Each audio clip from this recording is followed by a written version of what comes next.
हम साथ रहेंगे। और मैंने बहुत से एनडीए के साथी तमिलनाडु में ऐसे हैं कि जिनका कोई उम्मीदवार नहीं था, लेकिन इस झंडे को ऊंचा रखने के लिए वो जी जान से जुटे थे।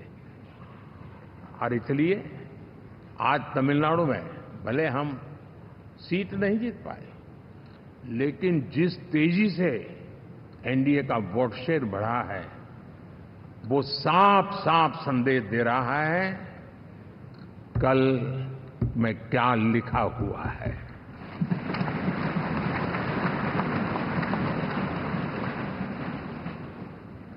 साथियों, पुडुचेरी हो, केरला हमारे सैकड़ों कार्यकर्ताओं के बलिदान हुए हैं। यूडीएफ हो या एलडीएफ हो, शायद हिंदुस्तान के राजनीतिक जीवन में इतना जुल्म एक विचारधारा को लेकर के जीने वाले लोगों पर हुआ होगा तो सिर्फ मैं कह सकता हूं केरल में हुआ है। जम्मू कश्मीर से भी ज्यादा हुआ है। उसके बावजूद भी सामने कहीं विजय नजर नहीं आता था। उन्होंने परिश्रम की पराकाष्ठा में कभी पीछे नहीं रहे, पीढ़ियां खपा दी। और आज पहली बार संसद में केरल से हमारा प्रतिनिधि बन के आया।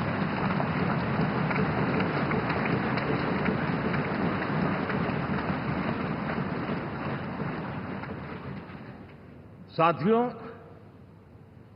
अरुणाचल में हमने लगातार हमारी सरकार बनती रही है और भारी समर्थन से बनती है।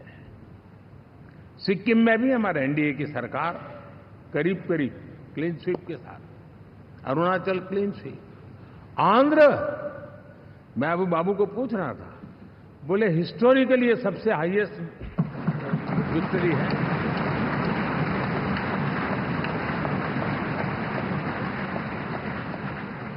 और ये जो यहां दिखता है ना पवन, ये पवन नहीं, आंधी है।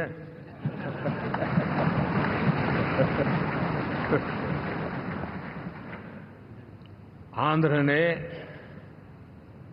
इतना बड़ा हमारे प्रति जनमत दिया है।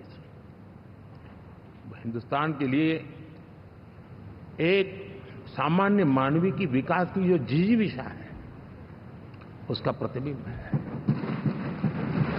और महाप्रभु जगन्नाथ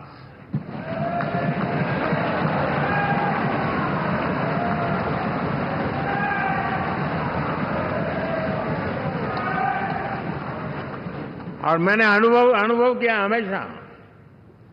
मैं हमेशा मानता हूं ईश्वर के अनेक रूप होते हैं, लेकिन जब मैं भगवान महाप्रभु जगन्नाथ जी को याद करता हूं तो मैं हमेशा मानता हूं ये गरीबों के देवता है।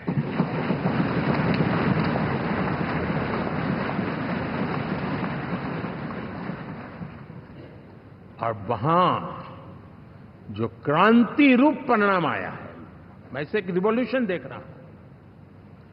और मैं इसके साथ कह सकता हूं कि विकसित भारत का हमारा जो सपना है, आने वाले 25 वर्ष, पहले मैंने 10 साल कहा था, या मैं 25 साल कह रहा हूं, आने वाले 25 साल महाप्रभु जगन्नाथ जी की कृपा से उड़ीसा देश की विकास यात्रा के ग्रोथ इंजन पैकी एक होगा।